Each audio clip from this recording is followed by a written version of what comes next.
સાબરકાંઠાથી મોટા સમાચાર આવી રહ્યા છે। રાજકોટના નવયુગ સ્કૂલના વિદ્યાર્થીનું ગીર સાસણના ખાનગી રિસોર્ટમાં સ્વિમિંગ પુલમાં મોત થવાના મામલે આજે રાજકારણ ગરમાયું છે। આ ગંભીર મુદ્દે મીડિયા દ્વારા સવાલો પૂછાતા સામાજિક ન્યાય અધિકારીતા રાજ્યમંત્રી પ્રદ્યુમન વાજા મીડિયાથી ભાગતા નજરે પડ્યા હતા। સાબરકાંઠા જિલ્લાના હિંમતનગરમાં નારી શક્તિ મેળાની શરૂઆત નિમિત્તે રાજ્યમંત્રી પ્રદ્યુમન વાજા ઉપસ્થિત રહ્યા હતા। હિંમતનગર સહકારી જીન પાસે સ્વદેશી અભિયાન અંતર્ગત ત્રિદિવસીય મેળાનું આયોજન કરવામાં આવ્યું છે, જેમાં રાજ્યમંત્રીના હસ્તે મેળાનો પ્રારંભ થયો। પરંતુ કાર્યક્રમ દરમિયાન જ્યારે મીડિયા દ્વારા રાજકોટના વિદ્યાર્થીના મોતના મામલે સવાલો પૂછવામાં આવ્યા, ત્યારે મંત્રી જવાબ આપવાના બદલે સ્થળ ઉપરથી ઊભા દોટે ભાગી ગયા।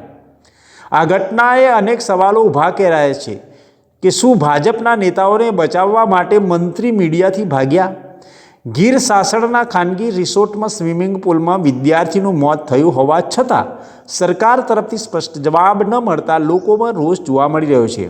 હિંમતનગરમાં મંત્રી મીડિયા સામે જવાબ આપ્યા વગર ભાગતા હોય તેવા દ્રશ્યો કેમેરામાં પણ કેદ થયા છે।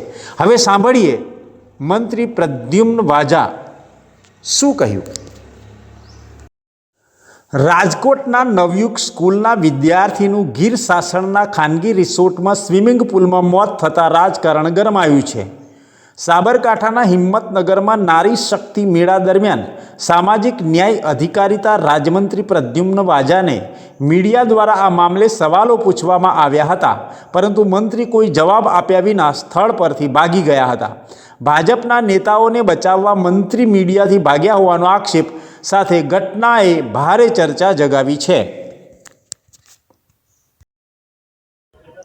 દેશના વડાપ્રધાન અને ગુજરાતના પનોતા પુત્ર આદરણીય શ્રી નરેન્દ્રભાઈ મોદી સાહેબે જે વોકલ ફોર લોકલ અને હર ઘર સ્વદેશી ઘર ઘર સ્વદેશીનું જે આહવાન આપ્યું છે, એ આહવાનના ભાગરૂપે આજે સમગ્ર ગુજરાતમાં 11મીથી 23મી સુધી સશક્ત નારી મેળાઓનું આયોજન કરવામાં આવ્યું છે। આ નારી મેળા અંતર્ગત આ માત્ર મેળો નહીં, પરંતુ સ્ત્રી સશક્તિકરણની દિશામાં એક રાજ્ય સરકારનું પગલું છે।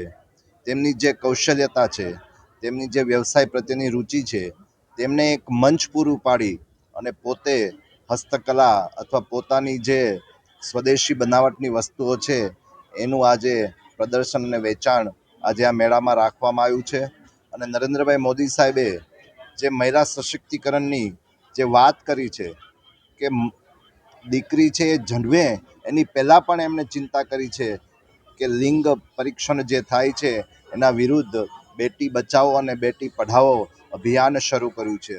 અને હમણાં જ 2023માં એક નારી શક્તિ વંદના અધિનિયમ જે સંસદમાં પાસ થયું, જેના દ્વારા પણ મહિલાઓને લોકસભા અને વિધાનસભામાં પણ પ્રતિનિધિત્વ કરવાની તક આપી અને મહિલા એ સશક્ત બને અને ગુજરાત સરકાર પણ મહિલાના સન્માન સુરક્ષા સાથે અને એની પ્રત્યે એમનો વિશ્વાસ અને પ્રતિબદ્ધતા દર્શાવવા માટે આ બધા દરેક જિલ્લામાં આ નારી સશક્તિ મેળાનું આયોજન કર્યું છે।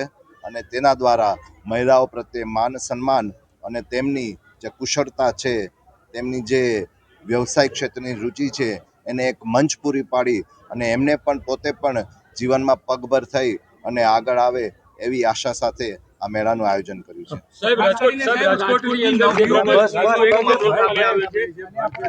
અને કોંગ્રેસના ભારતીય જનતા પાર્ટીના આગેવાન છે, એને સ્કૂલ છે, જે સ્કૂલની અંદર જે તંત્ર દ્વારા જે મોત થઈ છે બાળકો, જવાબદાર કોણ છે સાહેબ?